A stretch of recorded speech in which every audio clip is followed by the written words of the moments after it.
are into Sir Gawain and the Green Knight.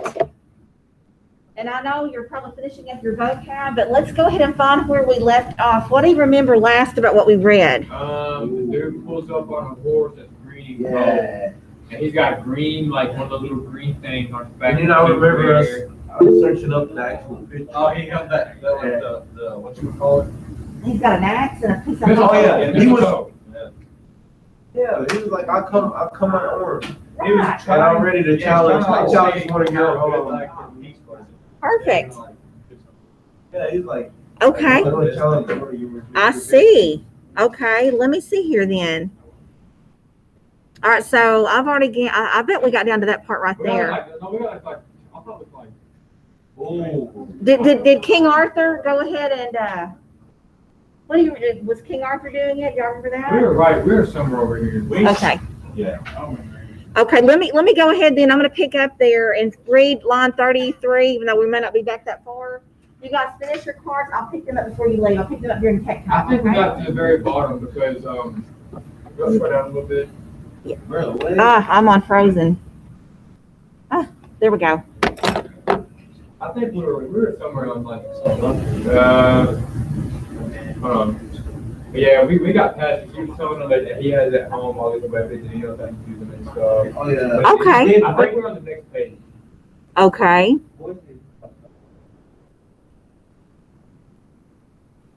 Okay. Do we know what he wants yet? He wants to test their will or their honor. Okay. Did he say what it's going to be? The test is going to be like? No. Okay. So I need to go. Okay. I think I know where we are. I'm going to start reading right here with good heavens. Okay. All right. So Arthur says, "Hey, I'll fight you. It's ridiculous, but I will," because none of his knights would answer. They were very quiet, right? And this is very bad because they're supposed to be the toughest, best knights around. All right, line 61. Would anybody else like to read? It's not that long. I don't have it on audio though, okay? All right, well, I don't mind as long as you're paying attention. All right, line 61. Good heavens, I want no such thing. I assure you, sire, you've nothing but beardless babes about this bench. Now, this is the Green Knight talking. If I were hasping my armor and high on my horse, you haven't a man that could match me. Your might is so feeble. Line 65. And so all I ask of this court is a Christmas game, for the Yule is here, and New Year's, and here sit young men.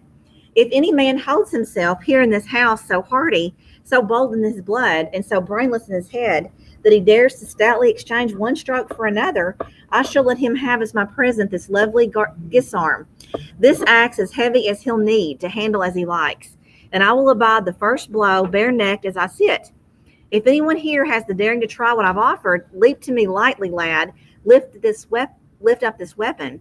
I'll give you the thing forever. You may think it your own, and I will stand still for your stroke, steady on the floor, provided you honor my right when my inning comes to repay. But let the respite be a 12-month and a day. Come now, my boys, let's see what any here can say. So what does he say he wants to do? Okay. Yes, he's like, okay, here's what we're gonna do. I'm going to offer my axe to one of your men, and I'm gonna offer my neck. They're gonna cut my head off, and then a year and a day from then, they have to come find me, and I get to do that to them. Okay, anytime, yeah. Wait, somebody's dead if he's a head off. Well, I know. So something, yeah. Remember, this is a romance, so there's supernatural elements going on. Romance. Something's going on, right? Y'all know what romance or romance? Okay, that's right. Okay, we ready to go? How many strokes have we done? Well, Two. two. I mean, total two. One. The Green Knight will receive his, and then a year and a day later, he'll have to do that to the knight. I'm so Okay, yeah. confused. So why? How is he? Is he dead or is he not? He's alive.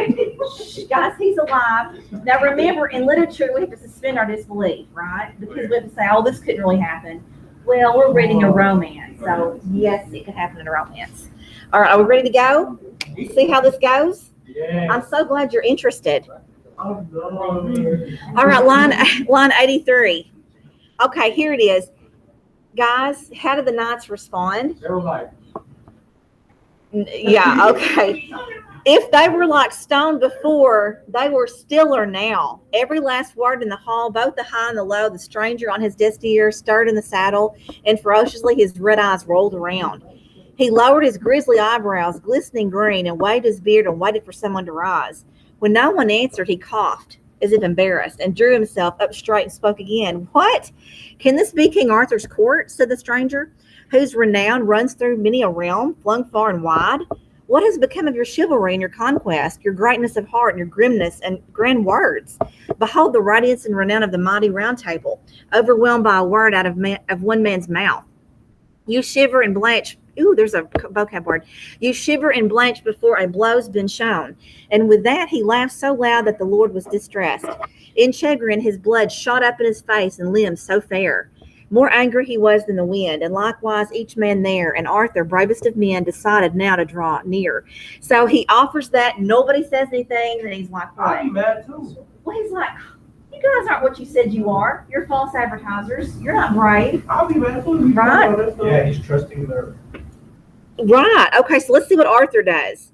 All right, now Arthur's their king. Y'all know that line 105. What? Are we good? And he said, by heaven, sir, your request is strange. But since you have come here for folly, but foolishness, you may as well find it. I know no one here who's aghast of your great words. We're not scared, he says. Give me your disarm then for the love of God, and I'll grant you the gift you have asked to be given. So Arthur says, here, I'll do it. But what does that mean? In a year and a day, he has to. Lightly, the king leaped down and clutched it in his hand. Then quickly, that other lord alighted on his feet. Arthur lay hold of the axe. He gripped it by the handle, and he swung it up over him sternly as if to strike. The stranger stood before him in stature higher by a head or more than any man here in the house. Sober and thoughtful he stood there and stroked his beard, and with patience like a priest, he pulled down his collar, no more unmanned or dismayed by Arthur's might than if he'd been some baron on the bench had brought him a glass of wine. So the Green Knight's like calmly showing his neck, kind of like he's waiting for a drink at a bar or something, and that he's just so nonchalant about it. Line one. What? Right, he's like, here, you can cut it right here. Okay, here he goes. All right. Then Gawain at Guinevere's side made to the king a sign. I beseech you, sire, he said, let this game be mine. So finally, Gawain, that's his nephew, speaks up and says, let me do this. Let's see what he says. Line 125. That's what he says. Watch how respectful he is.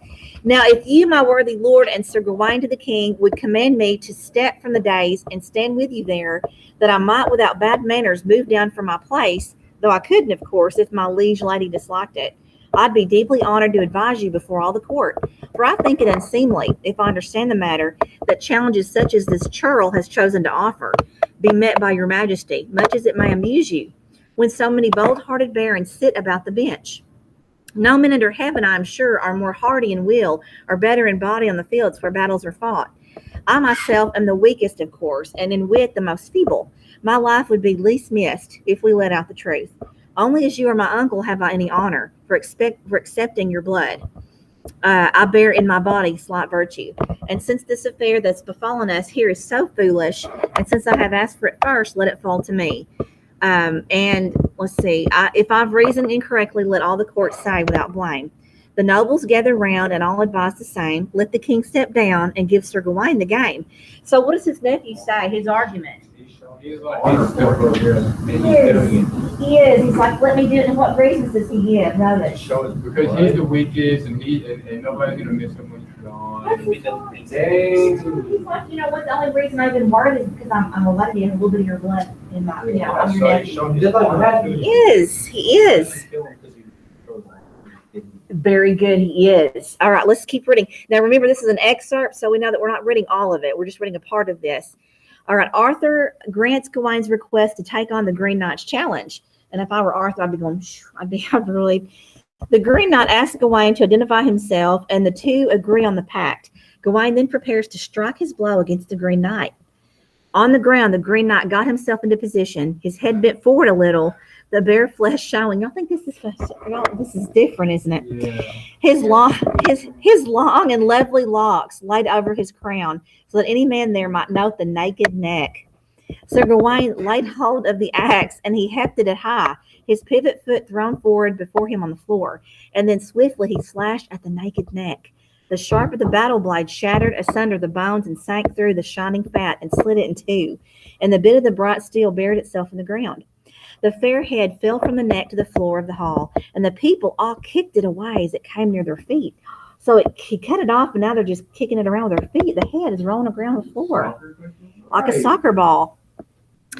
The blood splashed up from the body and glistened on the green, but he never faltered or fell for all of that. But swiftly he started forth upon stout shanks and rushed to reach out where the king's retainers stood, caught hold of the lovely head and lifted it up, and leaped to his steed and snatched up the reins of the bridle, stepped into stirrups of steel, and striding aloft, he held his head by the hair high in his hand, and the stranger sat there as steadily in his saddle as a man entirely unharmed, although he was headless of his steed. He turned his trunk about that baleful body that bled, and many were faint with fright when all his say was said. So what does he do? He takes He's his... still alive, or is he just? Oh, he's still alive. His body. man. He's just bobbing. You got a paper towel or something? Because my ice is over here making a mess. Absolutely, I'm going to Yeah, so... More than a paper towel, he used to hold- I used to hold- Well, here. This is what you need. Why is it green? Why is it green? Why is it yellow, Robert? Okay, guys. So he goes over and picks up his head, and some people are passing out. They just can't believe this. And he picks it up. Okay, I heard Headless Horseman, Sleepy Hollow. I said that last period. Well, Washington Irving, you know he read this because this was written in the 1300s, and that wasn't written until the 1800s. So no, He would pick up his head. Yeah. No. I know. So they were picking around his head, and he could feel all that. No. Well, I mean, that's a good picture. Supernatural. No. And I think he probably could. Well, yeah, because your brains move like receptors and everything. I know. Okay, so anyway, here we go, guys, on 175.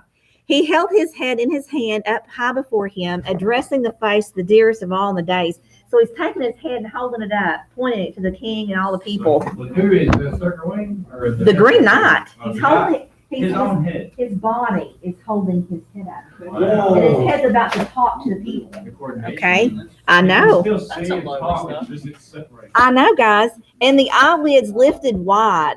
Can't you just see them? The eyelids lifted wide and the eyes looked out. And the mouth said just this much as you may now hear. Look that you go, Sir Gawain, as good as your word, and seek till you find me, as loyally, my friend, as you sworn in this hall to do in the hearing of the knights. Come to the Green Chapel, I charge you, and take a stroke the same as you've been given. For well you deserve to be readily requited on New Year's morn. Wait. So he's telling who to come to the green? Sir Gawain. Sir Gawain. They did from the hill. Yeah, he's like, Because they made okay. a pact, they said. Okay, so I was, Yeah, no, Sir Gawain, I'll see you New Year's Day. You're in a day. yeah, and he can cut his head. You're going to have to find me. I'm the Green Knight. You look for the Green Knight's Chapel. Everyone knows where it is. And I'll see you there. And guys, this is winter time, so he's going to have to travel in the winter. And this is longer part of the poem is really showing how difficult it So my is. question is, the kid is not like supernatural, right? So No, he's he's not. gonna die. Well, we'll have to see what's going to happen. But he's got a journey here, right? Part of his adventure is the journey to this place. And you think about how hard it would be to be traveling in the harsh winter, knowing what you're going to have to go and offer your head to be cut off. Okay, so here we go. The eyelids lifted wide. Do what now? We'll have to see if he does. All right, so here we go. Line 185. Am I going too fast? All right. Many men know me, the Knight of the Green Chapel. Therefore, if you seek to find me, you shall not fail. Come or be counted a coward as is fitting. Then with a rough jerk, he turned the reins and held away through the hall door, his head in his hand. He's still got his head in his hands.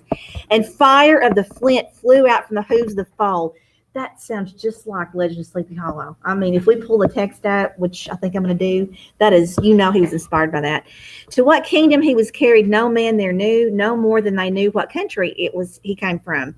What then? The king and Gawain there laugh at the thing and grin. Yeah, because they don't have to get their head cut off.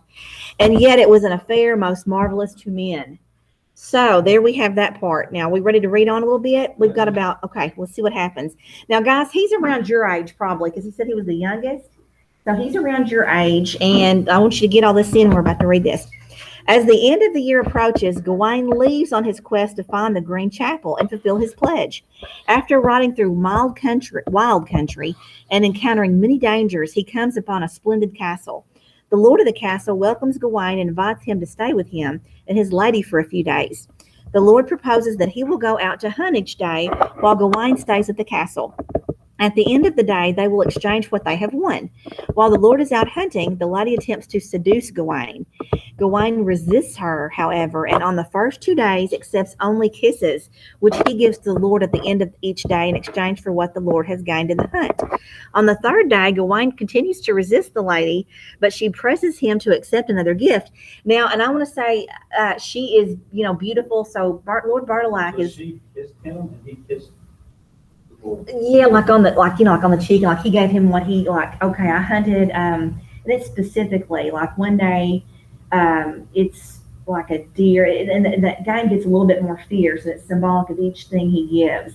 And we'll talk about that a little bit later. But so he's supposed to do, that's the pact they made, and he's supposed to keep his word, right? So she's trying to seduce him, but he says no, but he does accept kisses, which he is going to have to return to her husband, right? What? So, Will you? like, Yeah. not homosexual, like. No.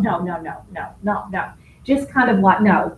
It could even be. I'm just saying, like, who is he making these pacts to? Like, Okay. So he's been traveling, and so it's this castle, and it's a really nice castle. So it is the owner, and it's his wife that is making passes at him, and so he's not. Lord really And she's old? beautiful. No, they're they're younger.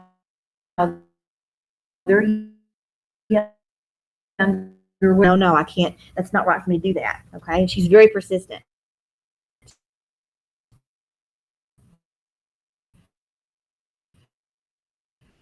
All right, are we ready? Honor. Okay. Do you think this might be part of the task? Yes, so like maybe when he gets finally to the thing, he's always honored and like he's Okay. Well, Well, maybe. He Maybe. don't die, so he don't be.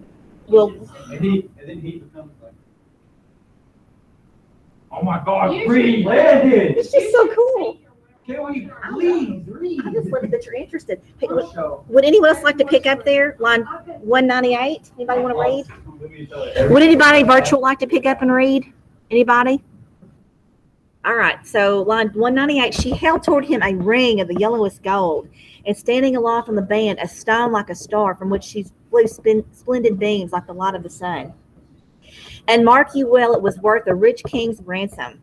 But right away he refused it, replying in haste, "My lady, I can hardly take gifts at the moment, having nothing to give. I'd be wrong to take gifts in turn." She implored him again, still more earnestly, but again he refused it and swore on his knighthood that he could take nothing.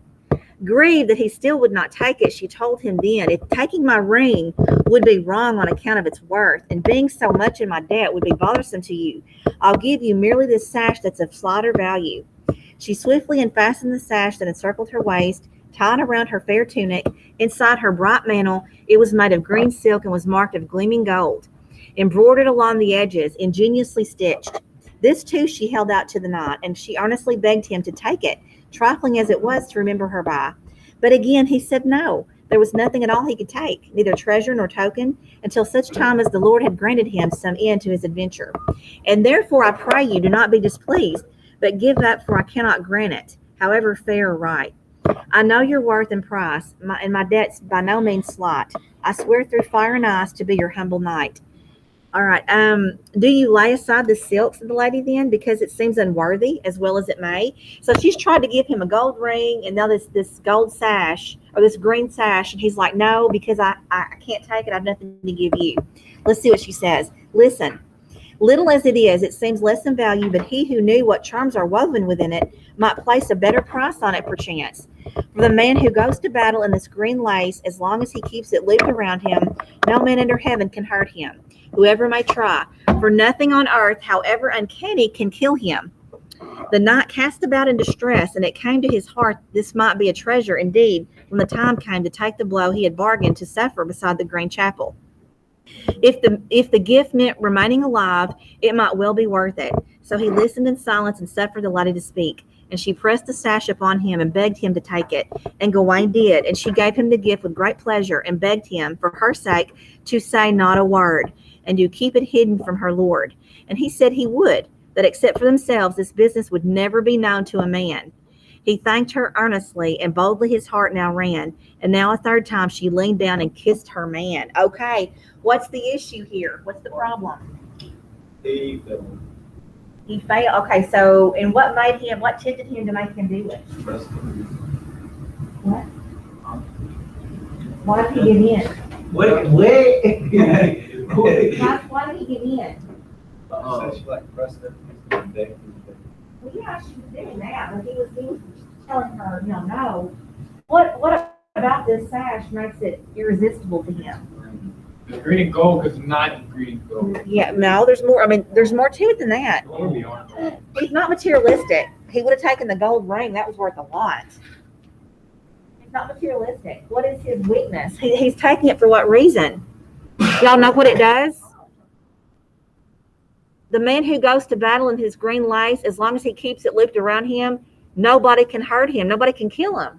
Oh. So he's going to get killed, so people are dead. That's right. But she said, you can't tell anybody you have it on, especially not my husband. Don't tell anybody. He's like, I won't tell anybody.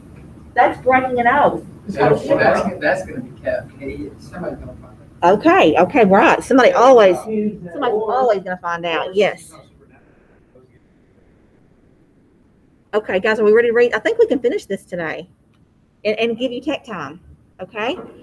All right, ready? All right. When the Lord returns at the end of the third day, Gawain gives him a kiss, but does not reveal the gift of the sash. So he broke his law. On New Year's Day, Gawain must go to meet the Green Knight. Wearing the green sash, he sets out before dawn. Gawain arrives at a wild, rugged place where he sees no chapel, but hears the sound of a blade being sharpened. Who do you think that is sharpening the blade? It's the Green Knight sharpening that 4-foot blade. And in the textbook that we're not reading this exact translation, but it said it was the most evil, holy place he'd ever been, which is an oxymoron. But he said it looked like a place where maybe devil worshippers would go and worship. Very, very. So is it kind of like a fight held in? Yes, it kind of is because it's so long. Yes. All right. Gawain calls out, and the Green Knight appears with a huge axe. The Green Knight greets Gawain, who, with pounding heart, bows his head to take his blow. Can you imagine? Quickly, then, the man in the green made ready, grabbed up his keen ground axe to strike Sir Gawain. With all the might in his body, he bore it aloft and sharply brought it down as if to slay him. Had he made it fall with the force he first intended, he would have stretched out the strongest men on earth.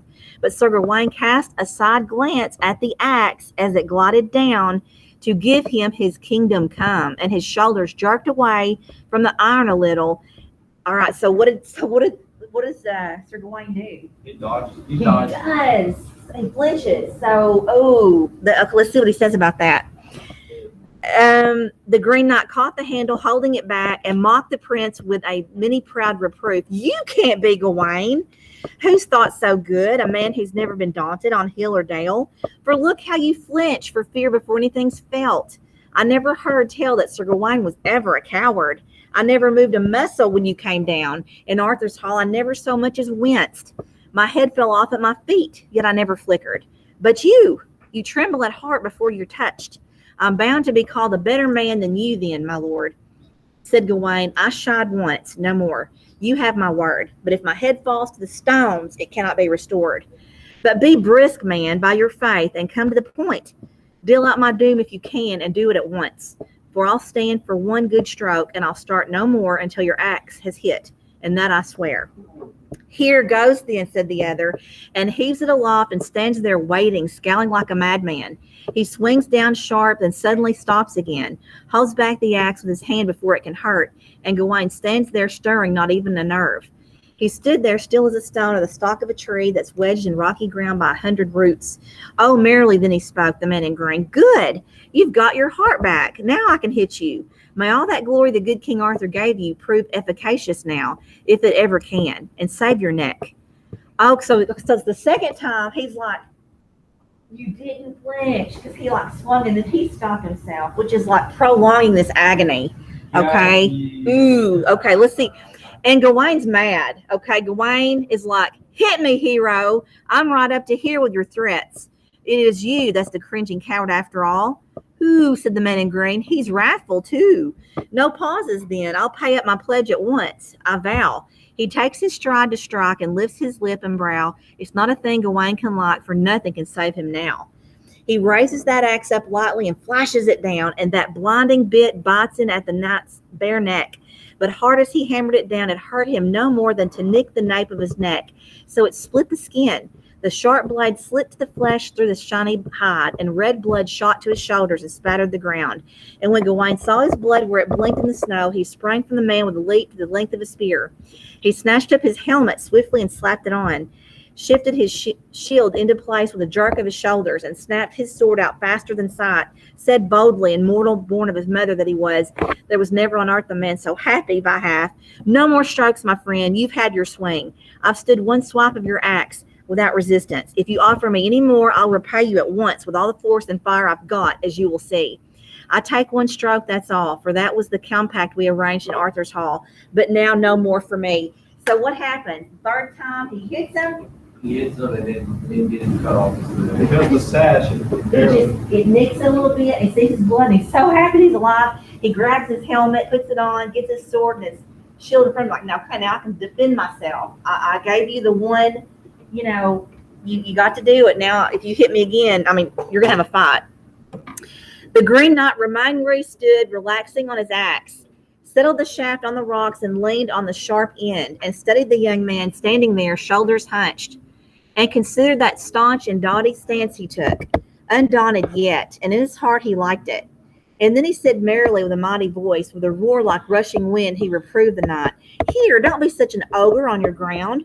Nobody here has behaved with bad manners towards you or done a thing except as the contract said. I owed you a stroke, and I've struck. Consider yourself well paid. And now I release you from all further duties. If I'd cared to hustle, it may be perchance that I might have hit somewhat harder, and then you might well be cross. The first time I lifted my axe, it was light-hearted sport.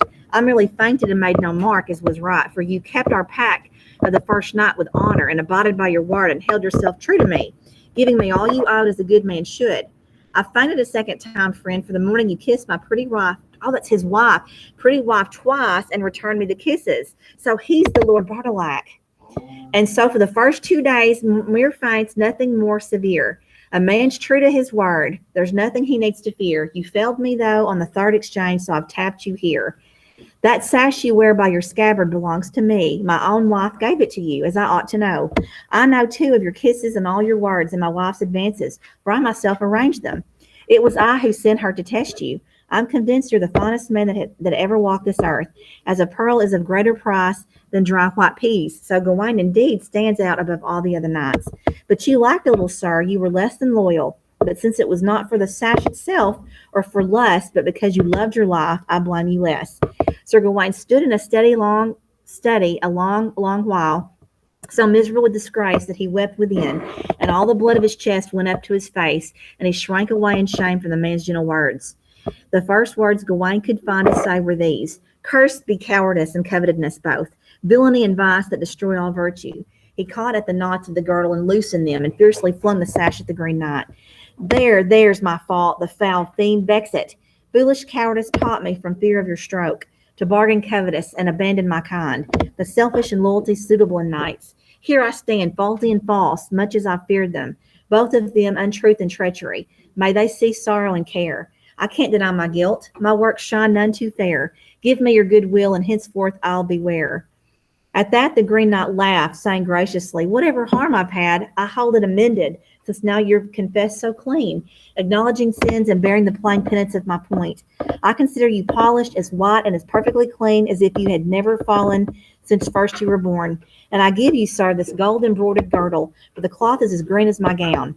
Sir Gawain, think on this when you go forth among great princes. Remember our struggle here. Recall to your mind this rich token. Remember the Green Chapel. And now, come on, let's both go back to my castle and finish the New Year's revels with feasting and joy, not strife. I beg you, said the Lord. And he said, for my wife, she'll be your friend, no more a threat against your life. No, sir, said the knight, and seized his helmet, and quickly removed it, thanking the Green Knight. I've reveled too well already, but fortune be with you. May he who gives all honors honor you well. And so they embraced and kissed and commended each other to the Prince of Paradise and parted then in the cold. Sir Gawain turned again to Camelot and his lord, and as for the man in green, he went wherever he would. All right, so the end of this, we know, we learn about the Green Knight. He was really Bertilac. And I read somewhere that actually Mordred put a spell on Bertilac to test a knight of King Arthur's Round Table. So that was why he was bewitched and could live through that, cutting his head off and all. So we'll talk more about this tomorrow after vocab. We'll do our first couple words. What about these post-it notes? What is it? The post-it notes? Oh, I'm gonna come get those. And it was tech time, but we will, tomorrow, like I said, we'll go over the 2 vocab words, finish talking about this, and we're gonna watch a little film, before we move on. Guys, listen, not vocab, your AR points are due Wednesday. That is the deadline, so I wanna make sure everybody's hearing me. My virtual students, you'll need to take an AR test to satisfy your goals by Wednesday, okay? Wednesday at 3:30. So make sure, if you haven't done that, make sure you've done that, okay? Help you get your little cards. Library Day is Friday. Yes. Our library day is Friday. We'll go to the library on Friday. Isn't that exciting? And I'm so excited for the team. Takes me forever to gotta make the phone. Wow. Does it really? Yes, it does.